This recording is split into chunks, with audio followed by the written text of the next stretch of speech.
Wahyudi dan Anissa Tri dari kelompok 4 Sosiologi ingin mewawancarai Bapak Saparin tentang globalisasi. Yang pertama, apakah Bapak Saparin setuju dengan adanya globalisasi? Oh, saya sangat setuju sekali itu. Betul, setuju ya. Yang kedua, apakah Bapak dirugikan dengan adanya globalisasi? Oh, tentu tidak. Dengan adanya globalisasi justru menguntungkan bagi berbagai pihak, terutama saya sendiri. Karena globalisasi sendiri itu adalah suatu perubahan ke arah yang lebih baik, dari kecil jadi besar. Ya tergantung kita ya menilainya dari mana. Ya menurut saya positif sekali, bagus ya. Yang ketiga, langkah apa yang Bapak Saparin lakukan dengan adanya dampak negatif dari globalisasi? Ya, kalau menurut saya pribadi, dampak negatif globalisasi itu kita harus lihat dulu dari masalahnya tentang apa dulu. Kalau tentang teknologi atau masyarakat atau sosial, ya tergantung kitanya. Ya, untuk menghadapi dampak negatifnya, ya kita pertama harus mengikuti globalisasi tersebut dan kita harus menggunakan hal-hal yang positif, menerapkannya ilmu-ilmu yang sudah didapat dan ikut melaksanakan mungkin program pemerintah tentang globalisasi itu. Oke. Pertanyaan yang keempat, gimana cara Bapak beradaptasi dengan globalisasi? Ya kalau saya beradaptasi yang ngikutin keadaan ya, keadaan artinya keadaan tersebut tuh globalisasi ini terarah positif ya pasti saya ikutin, kalau yang negatif ya mungkin saya tidak mengikutinya, ya sesuai keadaannya begitu. Oke. Yang kelima, menurut Bapak itu apakah globalisasi dapat menurunkan keutuhan NKRI? Kalau menurut saya tidak juga ya, globalisasi itu justru bukan meruntuhkan, menurunkan, justru meningkatkan. Karena kalau kita mengatakan itu meruntuhkan, tergantung kita menilainya atau melaksanakan seperti apa. Kalau kita tujuannya bagus, ke arah yang lebih baik, insya Allah tidak meruntuhkan NKRI, enggak. Bagus. Pertanyaan yang terakhir, menurut Bapak apakah globalisasi bisa menjadi ancaman bagi kita?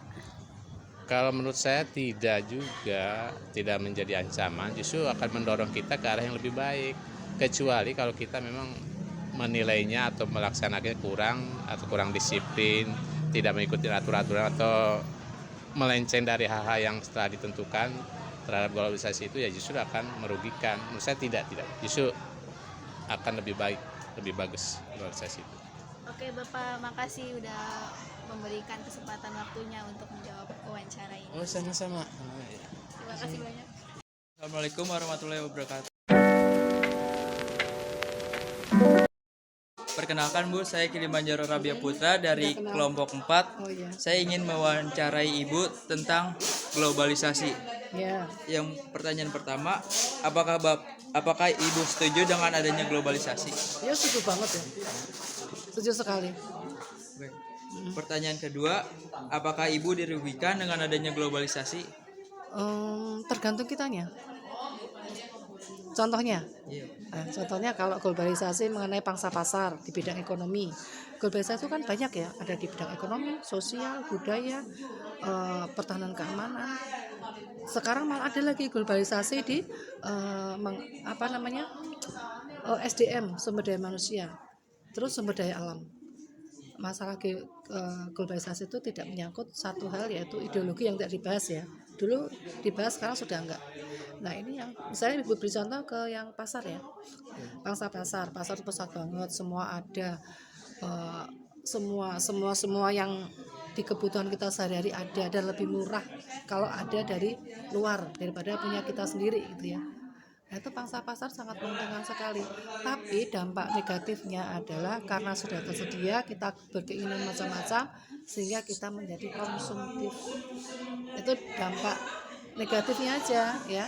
Dampak positifnya banyak banget. Bahkan mungkin hampir tidak ada. Oke, yang lainnya. Oke, pertanyaan ketiga, langkah apa yang Ibu lakukan dengan adanya dampak negatif dari globalisasi? Langkah-langkahnya, kita harus mencintai negara kita sendiri, mencintai produk kita dulu sendiri, baru kita mencintai produk yang lain. Kita boleh mencintai produk yang lain yang kita butuhkan lebih murah harganya, itu kita manfaatkan. Tapi memberi harga lebih yang sia-sia, lebih mahal, kenapa di Indonesia lebih murah, nah yang produk kita lebih murah, kita pakai tempat kita. Jadi sekarang itu kita hubungan kita dengan globalisasi pasar-pasar, kita tidak mencari mahalnya, tapi mencari sesuai dengan kebutuhan kita yang kita butuhkan sehari-hari. Ya. Pertanyaan keempat, bagaimana cara ibu beradaptasi dengan globalisasi ini? Beradaptasi. Iya. Ya kita tadi ibu sampaikan kita memang harus beradaptasi karena sesuai dengan kebutuhan kita sehari-hari. Contohnya sekarang kalau beradaptasi dengan masalah budaya. Kalau budaya tentu saja kita pasti harus menfilter. Nah, filternya itu ada di mana? Ada di sumber dari segala sumber hukum. Kita Pancasila kan. Nah, filternya ada di situ. Filternya kita miliki sendiri-sendiri, nggak mungkin dengan teman satu dengan yang lain itu sama gitu ya. Nah, caranya kita bisa menfilter aja dan kebijakan-kebijakan kita apa sih yang dibutuhkan pada kita. Kalau nggak ada kebutuhan pada kita ya nggak usah kita ambil karena itu berisiko. Pertanyaan kelima, menurut ibu Oke, apakah sampai globalisasi dapat menurunkan keutuhan NKRI? Tadi ibu sampaikan tergantung aja karena kita punya stat fundamental non, punya sumber dari segala sumber hukum yang ada di kita, itu mungkin yang bisa kita menjaga diri kita tidak lepas bebas mengikuti globalisasi yang liar ya. Kita bisa membatasi itu, mungkin itu ya, itu bisa sampaikan. Pertanyaan terakhir, menurut ibu apakah globalisasi bisa menjadi ancaman bagi kita? Ancaman di dalam segi mana dulu? Globalisasi itu ibu sampaikan ada berbagai macam segi. Kalau pangsa pasar sama budaya sekarang yang lagi melejit ya di era globalisasi karena sistem digital ada di pangsa pasar dan budaya. Kalau tadi maksudnya merugi? Ancamannya? Ya ancamannya tadi, ancaman itu pasti ada, semua hal itu pasti ada ancamannya. Ancaman itu adalah sebuah risiko yang kita terima. Dan supaya risiko itu tidak datang kita terima, kita tadi harus kalau pangsa pasar kita mencintai produk kita sendiri dulu. Kalau misalnya budaya, kita juga mencintai budaya kita dulu. Yang penting bawa uang sekeranjang. Yang penting yaitu kita bisa menfilter dengan dasar negara kita dan undang-undang dasar yang telah disediakan oleh pemerintah yang harus kita baca, terutama di dalam undang-undang ITE. Dalam digital kita tidak sembrono menggunakan, tidak liar ya. Mungkin itu aja yang yang menjadi anunya. Terima kasih atas wawancaranya. Ya. Assalamualaikum warahmatullahi wabarakatuh. Waalaikumsalam warahmatullahi wabarakatuh. Selamat siang, Bu Evi. Selamat siang. Pada kesempatan kali ini saya Putra dari kelompok 4 akan memberi pertanyaan kepada Ibu mengenai tentang globalisasi. Jadi untuk pertanyaan yang pertama, apakah Ibu setuju dengan adanya globalisasi di era ini? Setuju banget sih, karena kan memang udah waktunya kita saling terbuka ya. Iya. Dalam perdagangan, dalam budaya, dalam informasi juga gitu. Oke. Nah, untuk pertanyaan yang kedua, apakah Ibu merasa dirugikan dengan adanya globalisasi? Enggak sih, enggak merasa dirugikan. Bisa diberikan contohnya seperti apa, Bu? Kayak kan kalau sekarang tuh lebih mudah ya, pembelian barang dari luar negeri, terus juga informasi dan juga kebudayaan luar negeri juga kita bisa lebih mudah untuk akses gitu ya. Jadinya malah pengetahuan kita juga malah lebih luas gitu. Untuk pertanyaan yang ketiga, langkah apa yang akan Ibu lakukan dengan adanya dampak negatif dari globalisasi, misalkan seperti budaya asing yang masuk Indonesia tanpa tersaring, itu bagaimana langkah dari Ibu?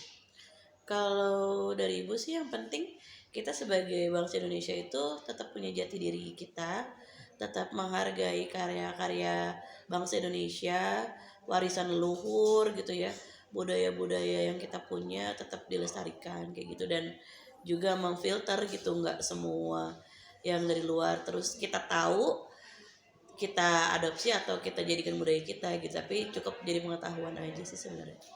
Lalu untuk pertanyaan yang keempat, ini mirip juga pertanyaannya.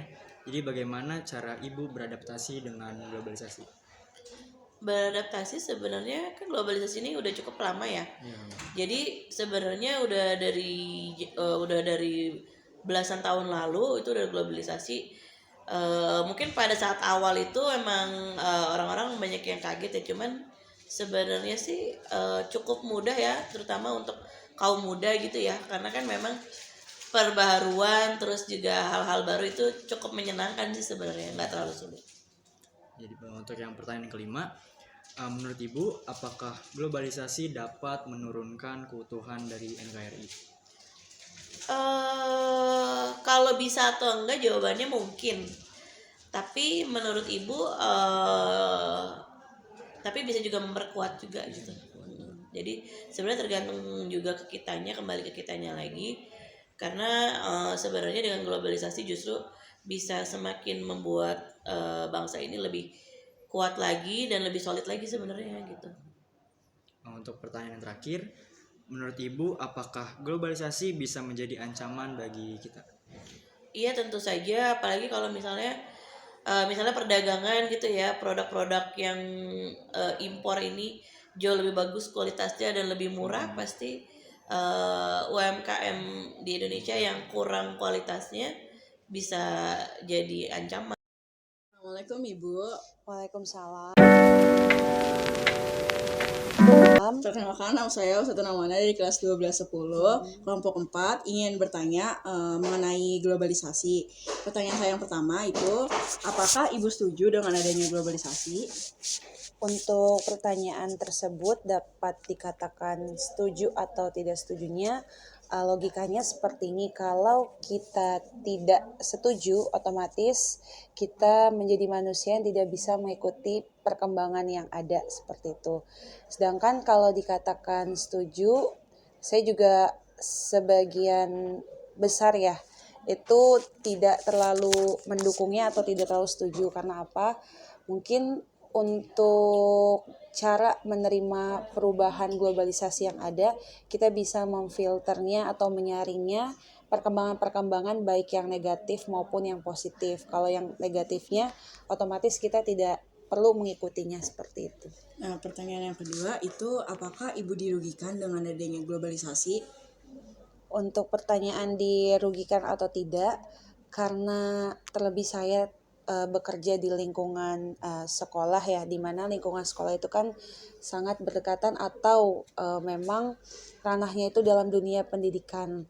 Nah, contohnya kita ambil kasus dari pengaruh budaya luar, salah satunya dari negara Korea, di mana negara Korea itu pesat sekali ya perkembangannya masuk ke Indonesia, mulai dari cara gaya hidupnya, cara makan-makannya, selanjutnya cara berpakaian, dan dunia musiknya juga sangat pesat sekali masuk ke Indonesia. Untuk kasus dirugikan atau tidaknya, saya ambil contoh dalam cara berpakaian dari negara Korea, di mana dari negara Korea ini juga memberikan contoh yang kurang baik. Salah satunya apa? Saya melihat banyak sekali di media sosial dari cara berpakaiannya itu hampir dikatakan kurang bahan ya, seperti itu. Jadi tugas saya sebagai orang yang bekerja di dunia pendidikan otomatis harus bisa membimbing, mengarahkan siswa-siswi yang ada di sekolah agar tidak mengikuti contoh seperti itu. Pertanyaan yang ketiga yaitu, langkah apa yang Ibu lakukan dengan adanya dampak negatif dari globalisasi? Yang saya lakukan untuk mengatasi dampak globalisasi. Dampak negatif. Contohnya, karena saya diberikan amanah untuk mengajar mata pelajaran PKWU, dan di sana terdapat materi mengenai membuat dan mengerti ya bagaimana cara membuat makanan dan minuman tradisional. Otomatis saya berharap dengan menuangkan atau memberikan penjelasan kepada siswa-siswi mengenai materi tersebut akan secara tidak langsung menumbuhkan cinta akan tanah air. Salah satunya dengan apa? Dengan mengonsumsi, dengan membuat makanan dan minuman tradisional tersebut. Untuk soal yang keempat, bagaimana cara Ibu beradaptasi dengan globalisasi ini? Cara saya untuk beradaptasi, mungkin salah satunya itu dengan apa ya, dengan tadi kita bisa memfilternya ya, baik buruknya. Kalau baik kita bisa mencontohnya, contoh dari hal yang baiknya itu dapat dikatakan sebagian besar orang di sana itu sifat dan disiplin ya, disiplin dalam waktu, kita bisa mencontohnya. Namun kalau dalam negatifnya, contoh yang tadi saya sampaikan dari cara berpakaiannya, otomatis kita tidak usah kalau berharapnya ya tidak diwajibkan untuk mengikuti contoh tersebut. Lalu dari negara Korea itu juga kan banyak sekali untuk cara merawat kulit. Nah, itu juga bisa dicontoh dalam hal positifnya seperti itu. Untuk soal yang kelima, menurut Ibu, apakah globalisasi dapat menurunkan keutuhan NKRI? Iya, jawabannya iya. Kenapa? Tadi saya sudah sampaikan kalau tidak salah di poin kedua atau ketiga. Contohnya pengaruh budaya luar itu sangat berpengaruh terhadap kehidupan setiap orang ya. Kalau kitanya tidak bisa memfilternya dengan baik. Contohnya sekarang ini makanan cepat saji itu udah banyak sekali ya, banyak sekali, sehingga dengan adanya makanan cepat saji yang sebelumnya kita mungkin malas untuk membuat makanan, kita dengan mudahnya tinggal gosen ataupun GrabFood dan sebagainya. Namun kalau tidak kita sadari bahwa makanan cepat saji itu juga dapat memberikan dampak negatif. Salah satunya itu dapat menurunkan kesehatan kita. Dengan kita mengkonsumsi makanan tersebut, dalam artiannya kita juga kurang menghargai makanan-makanan dan minuman yang memang sudah ada di Indonesia gitu. Untuk pertanyaan yang terakhir, menurut Ibu, apakah globalisasi bisa menjadi ancaman bagi kita? Ancaman bagi kita. Ya, kalau saya bilang iya, kenapa? Beberapa contohnya tadi sudah disebutkan bahwa dampak dari globalisasi itu banyak sekali, sebagian besar negatifnya ya, baik dalam gaya hidup, lalu cara berpakaian, dan cara makanannya ya, konsumsi makanan dan minumannya. Jadi kembali lagi ke setiap masing-masing orangnya, apakah orang tersebut mau memfilternya dengan baik atau tidak, seperti itu. Kalau menjadi ancaman, otomatis sebagian apa yang sudah ada, maksudnya sudah masuk ke Indonesia, berarti mereka tidak bisa memfilternya dengan baik. Ya, cukup segitu saja pertanyaan yang bisa saya sampaikan, kurang lebihnya mohon maaf. Terima kasih ya Bu atas waktunya. Ya, sama-sama.